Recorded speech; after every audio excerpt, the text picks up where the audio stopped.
What is going on, guys? Welcome to the Reformed Reader, the channel where we review different forms of media through the lens of a Christian who is under the authority of the scriptures. My name is Josh, and today we're going to be doing another weekly update. So let's dive right in and start off with some life updates. I had a pretty hectic week at work. We were kind of scrambling because this was our last week prior to our Christmas break, or at least mine. And while I was able to finish everything pretty quickly, I had to help out some guys that just weren't able to wrap some things up. So they asked me if I would help. I was happy to, which led to a bit of chaos because I had to quickly run home to pick up some things that I needed to help somebody else with some of their work, and left my back gate open. And when I did that, I forgot about it, and we let our dog out. And I'd given him a bath the night before, so he wasn't wearing his collar, and he got out of the fence. And so this was Thursday. I'm recording this Saturday. So Thursday, our dog got out of the fence. I get a phone call at about 11 o'clock where my wife and kids noticed that he had been out. So, they were all in complete disarray and distress.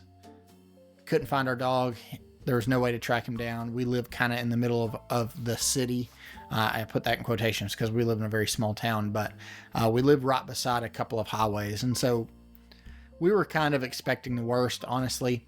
So I was about an hour and a half away from home. So I had to try to hightail it back over here. And we ended up looking for him for several hours. Fortunately, we did find him. My son found him and was able to get him back home. So that was a big relief.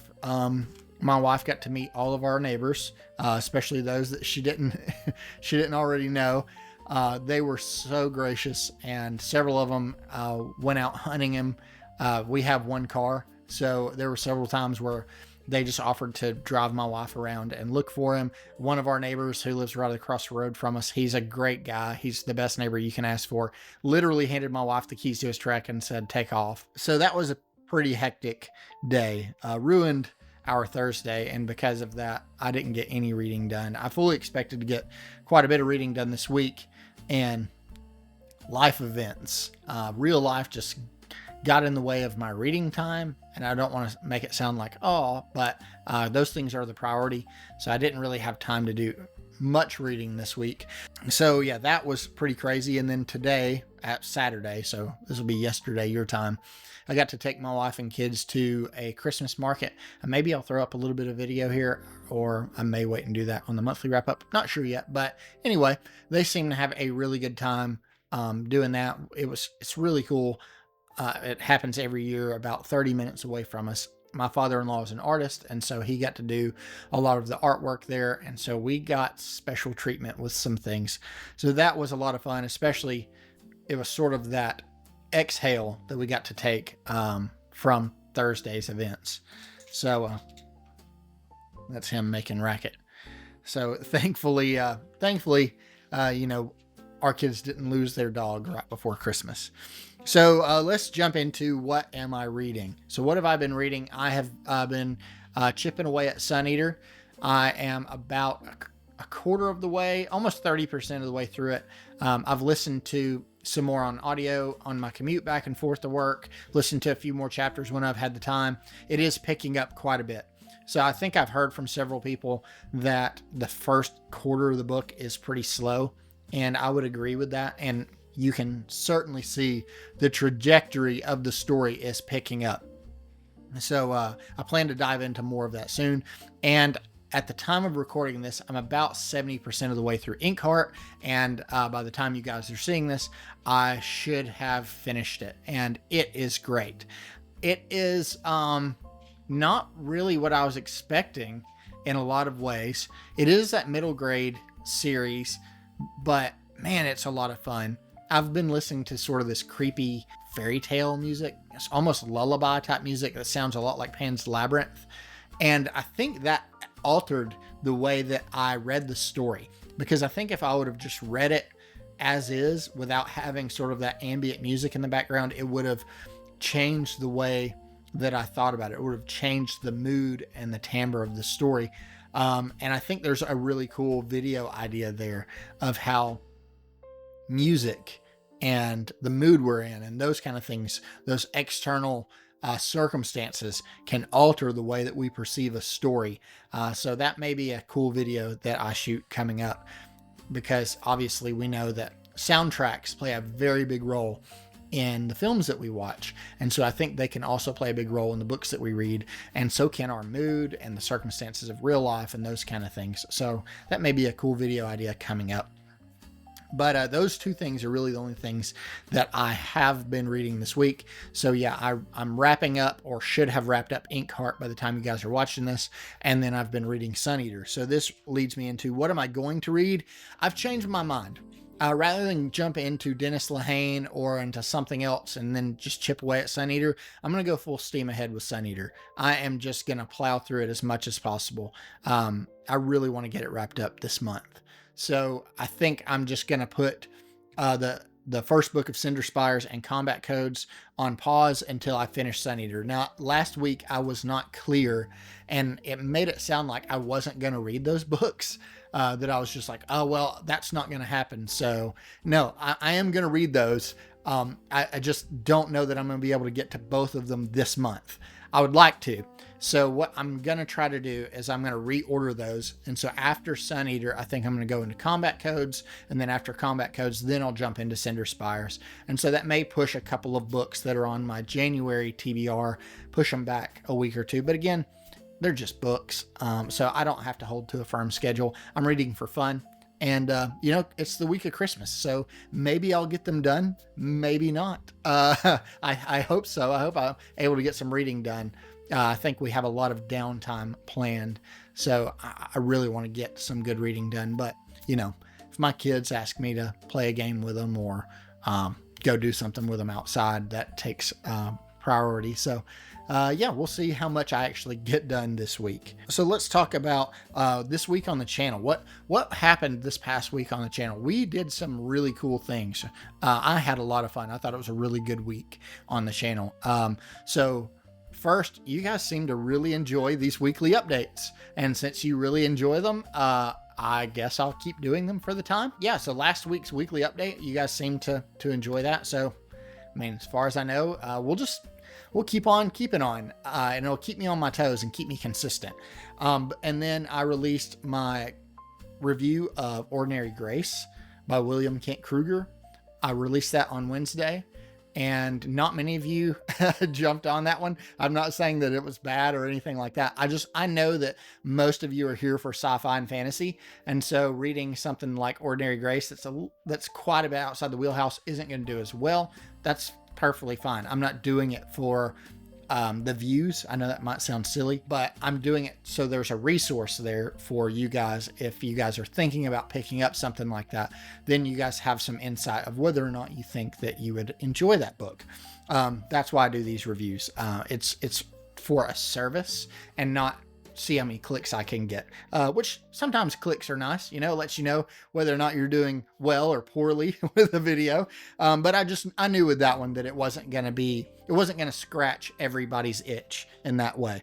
But then on Wednesday evening, I was over on Josh's channel at Already Overbooked, and we did an Ordinary Grace discussion, and man, that was so much fun. It's always great to get to do collaborative videos as far as like people sending clips in and things, but it is just not the same as getting to sit down and talk to somebody. And so I apologize, Josh, to you for rambling for as long as I did. All of my live streams and collaboration videos that are live where I'm talking to people, I end up bulldozing everything, and they're always like 2 hours long, if not longer. So maybe you get to feel some of Griffkin's pain early on. So I apologize for rambling, but I genuinely had a fantastic time. So if you guys want to hear me and Josh go in depth with Ordinary Grace, please go check that out. If you guys are on the fence about it, I think we did the first about 15-20 minutes spoiler free, and then we got into full spoilers later on. So that was just so much fun. If for nobody else, it was a great time for me. I really enjoyed hanging out with Josh, and plan on doing some more buddy reads and things like that with him. That was just, it made my week. It really did. It really, really helped. I was really looking forward to it. And I wasn't just like, it didn't just meet expectations. It far exceeded my expectations. So that was just so much fun. And then Friday, I put out my wife's top 10 books of all time. And man, that one, a lot of you seem to be interested in that one. She has had sort of the same tastes for 20 years, and her top 10 is far more concrete than mine is. So, yeah, there were a lot of books on there that were kind of samey. There was a lot of them that were very similar in nature, but then she had a couple of curveballs in there for some of you guys and ladies. So I think that is a great resource for any of you guys that are looking to maybe pick up some gifts for your wife, or maybe get your wife into reading and she likes romance like mine does and wants something that's clean. That's really all my wife reads. She'll read some classics every once in a while, like Count of Monte Cristo or To Kill a Mockingbird. But yeah, she had some really, really good books on that list, and that was fun to make. It's always fun to get to do things with my wife and kids. So yeah, that was a really cool video. What's coming up this week on the channel? I've only got one video scheduled because of Christmas, and that's going to be on Christmas Eve. And it is probably my most anticipated video of the year. It's going to be a little bit different. It's going to be a slight change of pace, but it's going to be appropriate for the time. I think it's going to be my favorite video that I've done this year for numerous reasons.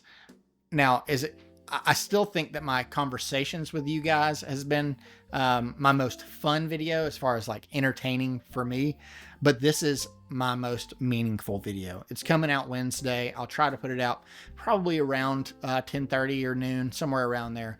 So be on the lookout for that one. I've got a couple of books for book mail. I'll start with, I picked up this copy of Lord of the Rings, which is sort of this old school cover, which kind of looks, some people aren't crazy about it, and I get it, but I really love Gandalf here. I really love that artwork. So I actually had this copy last year, but I gave it to somebody as a gift, and so I wanted to add it to my collection. Saw it at Goodwill for $5, so picked it up again. So yeah, I had to add this to the collection. And then I saw on my Ring doorbell camera that I got a broken binding box, and I thought it was kind of odd because I haven't ordered anything, and my subscription's up. So I was like, did they send me something by accident? And I open it up, and it's a book from my brother Jordan over at First Line Library, and it is Shadow and Claw, book 1 of Book of the New Sun by Gene Wolfe. If it'll focus here. Here we go. It's trying to anyway. So yeah, super, super cool. Man, thank you so much, Jordan. I truly appreciate it. Thank you so much for the letter. That's not for you guys. That's just for me. But, man, I'm just, it's so great. I'm going to talk about Jordan specifically here. And then I'm going to sort of talk in a more vague sense.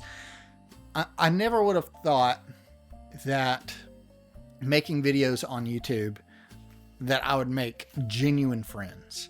And what I mean by that is, like I have acquaintances and I'm friendly to people and they're friendly to me.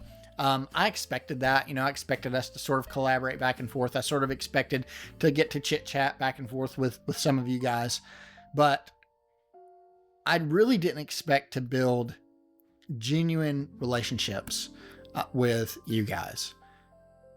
And that's just been, it's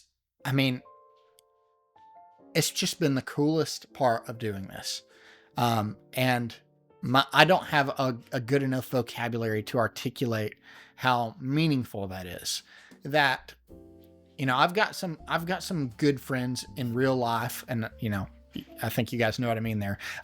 That I see on a weekly basis. Many of them that I go to church with, or some of them that I work with. But I have broadened my range of friends this year in such a vast way because of YouTube.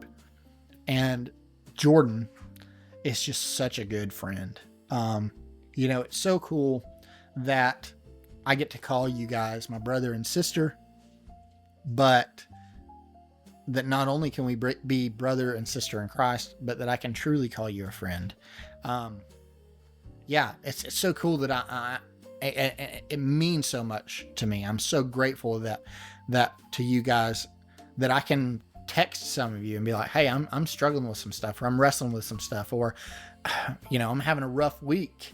And just to know that you guys are praying for me and praying with me, and that I can pray for you. And we don't even live in the same time zone. And maybe some of you, we don't even live in the same hemisphere, That's just been amazing to me. So, Jordan, man, thank you so much. I'm so appreciative. It's one of those copies that I'll never get rid of. And, I hope at least that this could be an encouragement to some of you guys that are maybe debating on whether or not to make your own videos. It's just been great to be able to reach out and have good brothers and sisters in Christ that I can nerd out with, that I don't have to constantly worry about stepping on their toes or them stepping on mine, because in the end, we're talking about, space wizards and dragons and guys wearing funny hats, in the words of Josh at Already Overbooked. We don't have to take ourselves too seriously. And yet, the relationships that we've built are true and genuine and rooted in truth. So I just can't thank you guys enough for that.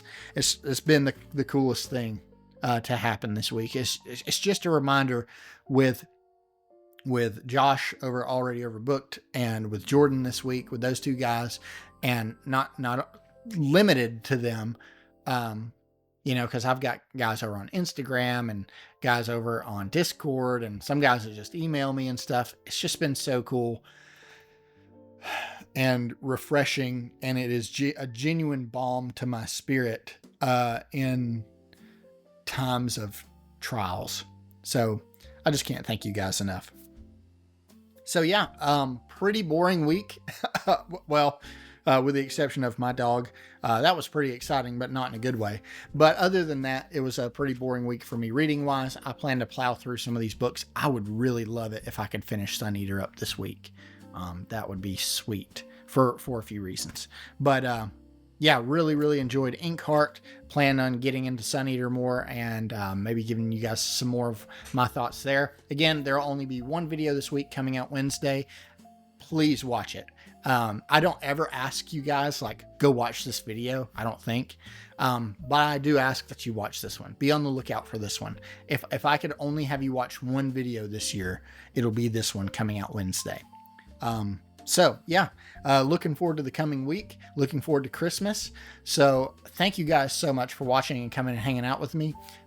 Merry Christmas to each and every one of you. Love you guys. Appreciate you guys. And I will see you on the next one.